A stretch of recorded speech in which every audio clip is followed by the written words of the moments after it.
Clay, this is your June 5th, 2024 lesson. Let's look at the one on the left here. This is the first one. So let's just run this thing through very slow motion. Okay. So on the surface, not too bad. But right in, so the takeaway is really good. So the hands used to be at this point I don't know, 10 inches outside where they started. Now you maybe have that, so it's maybe 3 inches outside, something like that. So it's better and maybe livable because you're actually getting it deep enough. But so there's an improvement there. It's sure simplified if you could get the hands going straight back. But anyway, at this point, it's not causing you the great trauma. What is this? So is in transition. So up here, look at this. It's the shaft is perfectly parallel to the swing plane, or is on the swing plane that's parallel to the yellow lines. This is really good. This is too good to believe. Okay, so you get it to the top, and now you're getting a little wrist set in there, which is really good. This is really good. It's still on plane, and you actually have that left arm is up higher than it's been previously. So you see this little cavity that's over your deltoid or bicep. That's really good. So we just need to stop it there. Okay. In the old days, you had it flipped over here, which obviously is not correct. So now, so everything is good here, and then this thing takes over, and see how the shaft just jumps straight up, head starts going forward. Here, right? See this? Yeah. So from here on, I'll just saw back and forth. That's what's now sinking the ship. Now, here's the deal: it's a lot of commotion, right? And it's causing inconsistency. But then, through a magical move or series of moves, you end up exactly where you should be. See how the club face is like even with your hands are slightly behind. Okay, but your body's out of position, right? So you got this. Body's gone forward like 3 inches. Head's gone forward the same amount, and all. So that's variable number one. And then when you come down, if you don't stand this thing up with a steeper lie angle, effective lie angle, you the club head's going to swing over the ball. So at this point,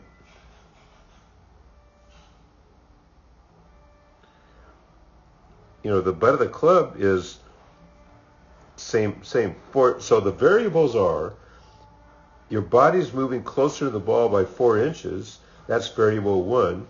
And variable two is this angle. So you got to balance those out to come in with this, hit the middle of the club face. So, and what I propose is you see, raising this thing up and getting the toe down and increasing the lie angle is caused by moving the body closer to the ball. So fix the cause, moving the ball, so keeping the butt against the backboard will solve that problem and solve the need to have a variable increase in effective lie angle at impact. Okay, so following this thing through, you swing through and several good things here, but you can see, just right from here, it's just, his head moves out, then you try to save it, and so you're losing all sorts of speed and direction and consistency. Okay, so that's the number. So it's just merely keeping your butt against the back wall. Okay, so now the bonus program here, when you get through, you get through here and see, you get into this chicken wing thing here with the left arm elbow here, and the reason is, see, good players at this point have now rotated on the toe, and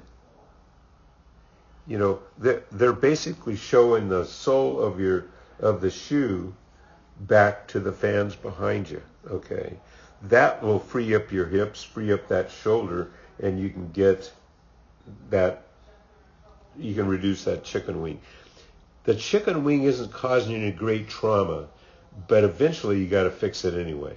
So, but at this point, the number one thing is fix the butt against the back wall. So then we talked about it, and then we came up with this swing on the right. So now watch this swing on the right. Okay, so actually it's a better takeaway, right? So the hand's not quite out as far, and you get to this point. Now look at the top. See this move at the top?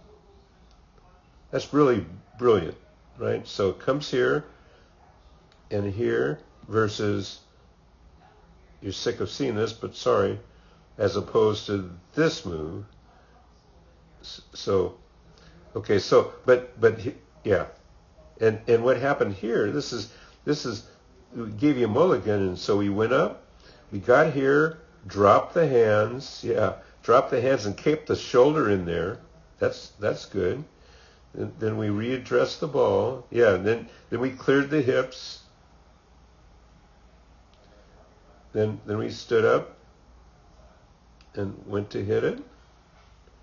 And we ended up with this really good swing.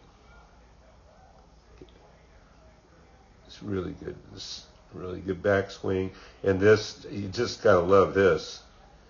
See, you're not diving toward, well, you're diving to the ball a little, but the shaft just continues on plane. And see, at this point, you don't have much of a cast either, and it's clearly on your forearm, as opposed to the mulligan on the left, or the first swing on the left, you really didn't get on your forearm. You just got it there. Okay, then when you get here, now you have a similar problem. Lower body, it's coming away from the back wall, and so, that's the one variable, and the compensating variable is you got to stand this club up, otherwise we'd swing over the ball. Okay, and then the follow through is about the same. You're starting to turn on that foot just a bit. Yeah, so it's less of a chicken wing, but after impact, then you want to get to the toe and show the sole of your foot. But again, it's not causing great trauma, which is causing and you still have the thing against the backboard. But see, the number one priority is get the friggin' thing on plane in transition early, okay? Then we just rotate through, okay? The number two thing for you is you got to keep the butt against the backboard.